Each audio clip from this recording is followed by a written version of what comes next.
अस्सलाम वालेकुम फ्रेंड्स। मैं हूं आपकी गार्डनर दोस्त फातिमा गुल। कैसे हैं आप सब लोग?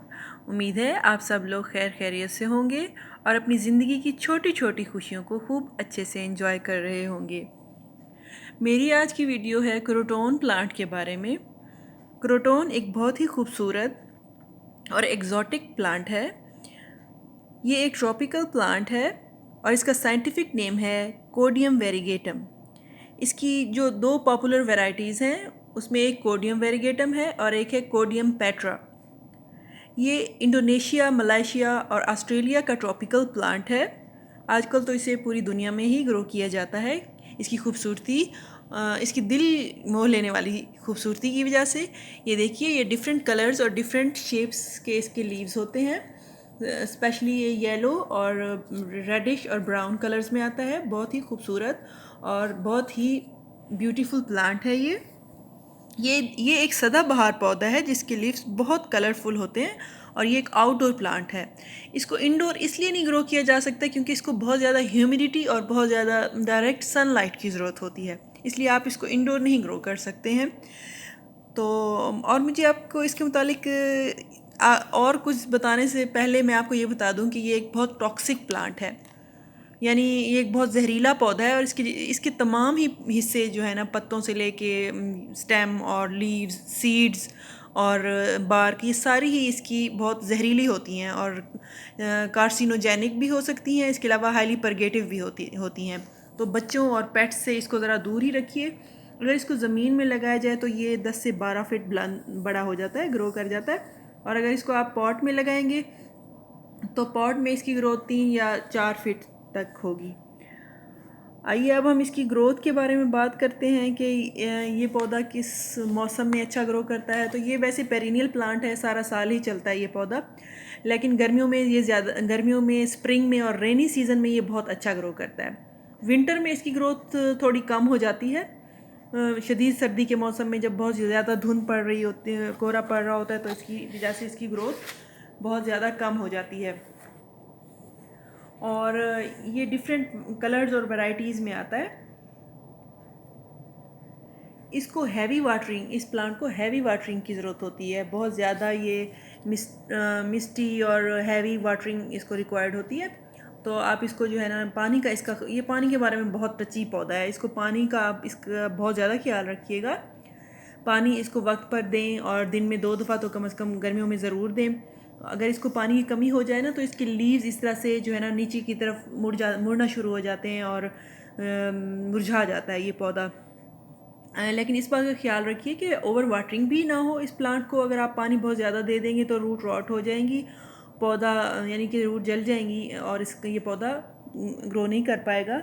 और इसको फुल सनलाइट की ज़रूरत होती है। 4 से 5 घंटे इसको ब्राइट सनलाइट चाहिए होती है और हाईली रिच फर्टिलाइज सॉइल की ज़रूरत होती है इसको। इसलिए इसकी फर्टिलाइज़र का भी ख़ास ख्याल रखिए। NPK 20-20-20 आप इसको हर महीने या हर 15-20 दिन बाद 10 से 12 जो क्रिस्टल्स हैं वो इसके अंदर डाल दीजिए। एसिडिक जो pH वाली सॉइल होती है वो इसको पसंद है, क्योंकि अल्कलाइन pH जो अल्कलाइन सॉइल होती है उसमें न्यूट्रिएंट्स की डेफिशिएंसी हो जाती है, क्योंकि वो सही तरह से प्लांट न्यूट्रिएंट्स को एब्जॉर्ब नहीं कर पाता। तो इसको एसिडिक pH वाली सॉइल आप किस तरह से बना सकते हैं कि आप इसमें थोड़ा सा एप्पल सीडर विनेगर पानी में मिक्स करके दे दें हर महीने, या फिर आप इसमें थोड़ा सा सिरका मिक्स करके इसको दे दें। अगर आप एप्पल सीडर विनेगर आपके पास अवेलेबल नहीं है तो आप इसमें थोड़ा सा सिरका मिक्स करके इसकी सॉइल में डाल दें, तो इसकी सॉइल जो है वो एसिडिक हो जाएगी। It loves highly acidic soil. अच्छा, अगर आपको लगे कि आपका प्लांट सही तरह से ग्रो नहीं कर रहा है तो आप जो है ना, देखिए कि या तो इसकी रूट्स बाउंड हो चुकी हैं, तो फिर उसके लिए आपको रीपॉटिंग करनी पड़ेगी। आप इसकी रूट प्रूनिंग करें और इसकी रीपॉटिंग कर दें, तो फिर इसकी ग्रोथ अच्छे से दोबारा से स्टार्ट हो जाएगी। और सर्दियों के मौसम में, सख्त सर्दी के मौसम में आप इसको जो है ना, ठंडा पानी, टैप वाटर ना दें। आप इसको ल्यूक वार्म वाटर दें, जो कि रूम टेम्परेचर पर जो पानी होता है ना, उस वो वाला इसको पानी दें, तो उसमें इसकी ग्रोथ बहुत अच्छी होगी। और इसकी जो सॉइल है वो वेल ड्रेन होनी चाहिए। पहले तो आप इसको खूब फुल भर के पानी दें कि इसके ड्रेनेज होल से पानी बहना शुरू हो जाए। उसके बाद जो है ना, आपने वेट करना है कि इसकी जो ऊपरी सतह है मिट्टी की वो खुश्क हो जाए, फिर इसको पानी दें। और एक और बात, आप इसमें चाय की पत्ती भी धोकर सुखाकर डाल सकते हैं, उससे भी इसकी ग्रोथ बहुत अच्छी होती है। ये बहुत ही खूबसूरत और दिल मोह लेने वाला प्लांट है। मेरी इसके साथ बहुत अमेजिंग फ्रेंडशिप है। इस प्लांट के साथ मेरी बहुत ही अमेजिंग फ्रेंडशिप है। ये प्लांट जो है ना, इसकी 750 स्पीशीज़ हैं। 750 स्पीशीज़ पूरी दुनिया में इसकी 750 से भी ज़ायद शायद इकसाम पाई जाती हैं, इसकी यूनिक फोलिएज की वजह से। हाँ जी, अब हम इस पेस्ट अटैक की बात करते हैं तो इस पर बहुत सारे पेस्ट अट्रैक्ट हो जाते हैं, मसलन मीली बग्स और स्पाइडर माइट्स, कैटरपिलर, इस तरह के बहुत सारे जो पेस्ट हैं वो इसकी तरफ अट्रैक्ट होते हैं। तो इसके लिए आप 15 से 20 दिन के बाद इस पर नीम ऑयल स्प्रे करें।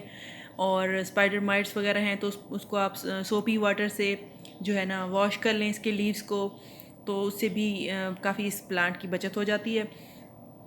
बस ये बात याद रखिए आप कि आप इसको जो है ना बहुत ज़्यादा ठंडा पानी बिल्कुल ना दें, क्योंकि इससे ये बहुत ज़्यादा ये प्लांट स्ट्रेस में आ जाता है और इसके लीव्स जो है ना वो कर्ल होकर गिरना शुरू हो जाते हैं, मुड़ जाते हैं इसके लीव्स और वो गिरना शुरू हो जाते हैं। अल्टीमेटली ये पौधा सूख जाता है। तो इसका वैसे आप बहुत ख्याल रखिए इस प्लांट का।